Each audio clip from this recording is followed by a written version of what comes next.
going on, everybody?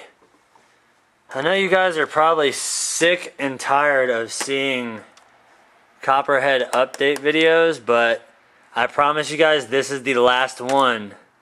I have finally gotten all the components needed and done my final adjustments on this truck to actually get it ready to go out for its first run.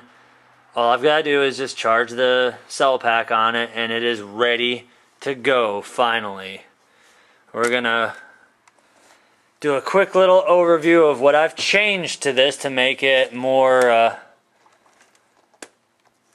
crawler appropriate, as my back wheels decide they want to stick. Either way. Oh, I see why. Alright, so what we're going to do is I'm going to set you guys down briefly and turn on my radio. Let the truck jump like it normally does. Alright.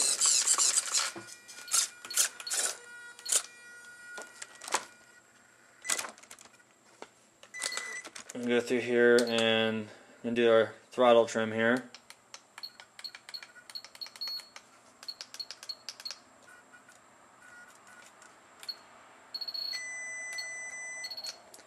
Alright, we're dead band right now.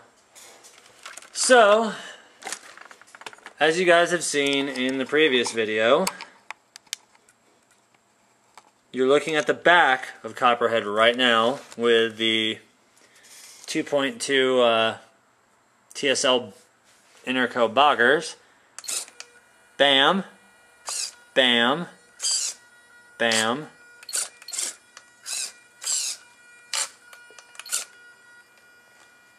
And she does move.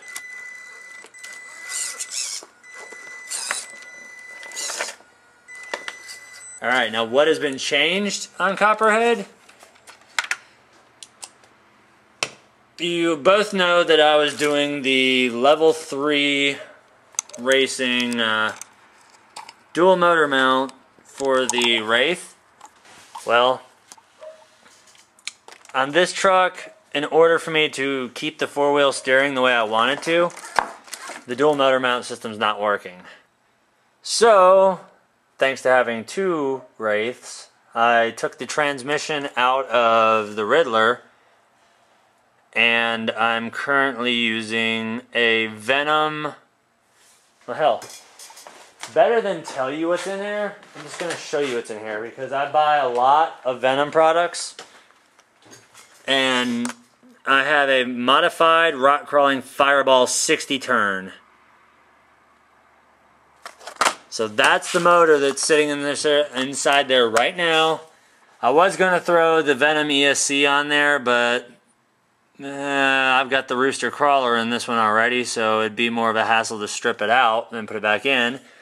The other thing I want to show you guys is here is the original transmission out of Copperhead with the level 3 racing dual motor mount with the dual Novak Terraclaw 55 turns and the M2 dual dig brushed ESC. Over there on top of the parts trays I have the cooling fan for it, which just goes in on top, sets down on it, plugs in just fine. I've wired in a standard Tamiya connector for my power, and the bottom motor is run reverse polarity and the top motor is run normal polarity. So positive to positive, negative to negative on the second motor. The first motor, negative to positive, positive to negative. And the reason I pulled this out is because this whole transmission is going to have to come back apart anyways, because I ordered Robinson Racing steel gears for the Wraith. I've got the outdrive gear coming, I have the idler, I even have a metal slipper and spur coming, which I've never seen Robinson Racing do that before, so I figured I'd go ahead and try it out with this pretty impressive dual motor setup, which does add a lot of weight to your vehicle, and you do have to cut out part of your receiving tray for it to fit. Now, things in the future possibly to do, I'm thinking about maybe getting an RC four-wheel drive gear reduction unit. I think that would be pretty cool to put on one of them. Not a 4-to-1, but maybe a 3-to-1 or a 2-to-1. Or even, if I want to get stupid, a 1-to-2. Which basically is not reducing the gear, it's increasing the gear. But as I clean up what happened when I realized my throttle polarity, or my throttle was mixed backwards, it kind of shot up the wall and was trying to climb the wall until I grabbed it. With the Spectrum DX3C, I'm extremely limited. Granted, if I wanted to keep the four-wheel steering in increments and the dual motor setup on Copperhead, I would have had to switch over to a Futaba FPK4, which I looked on eBay, and the going rates for those even used is around $350. Brand new is $500. So an FPK is not going to be making its way. I like Spectrum. I'm really impressed with the radio system. For a 3-channel, it's got a lot of options with sub-trim and mixers and everything. I'm actually looking at the Spectrum DX3S for all the onboard telemetry and all that, but then that jacks the price of everything up, whereas all my builds I try to keep in a reasonable budget. This Wraith right here has maybe at the most $750, including what I paid for the kit, which I paid over $300, over $3.5, I think, or right around $3.5 for the kit. So all in all, aftermarket stuff that's been done to it, roughly about $700, $750 in that truck. Excuse me. Yawning and burping at the same time, I'm going to explode. Now, the other day actually yesterday, I took the Lizard Lick truck out. And I went trailing with my son. And I don't know if you guys can see this, but the Timbuktu ballistic system, I actually had so much speed, I blew the beadlock off of the rim.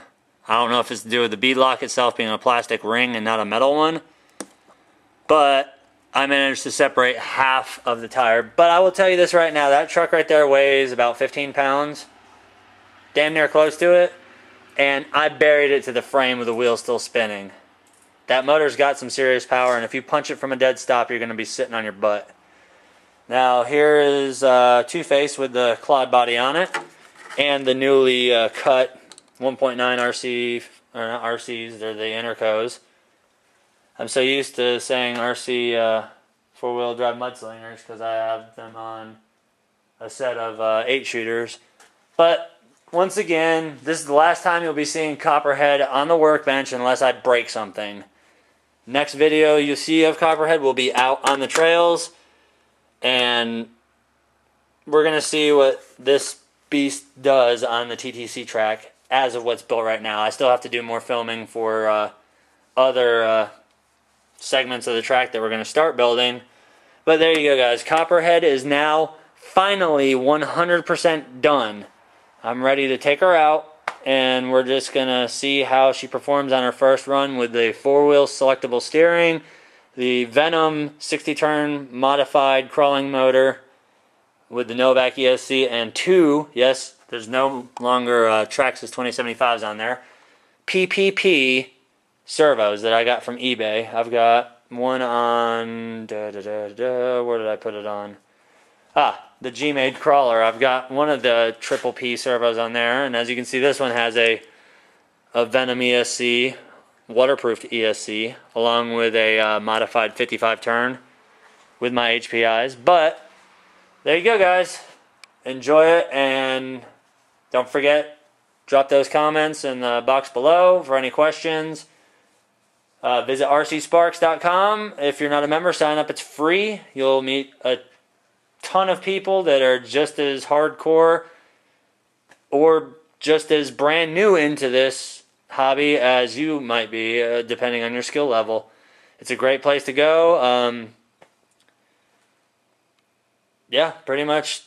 I'm speechless because I'm finally done with this truck. So we're done, guys.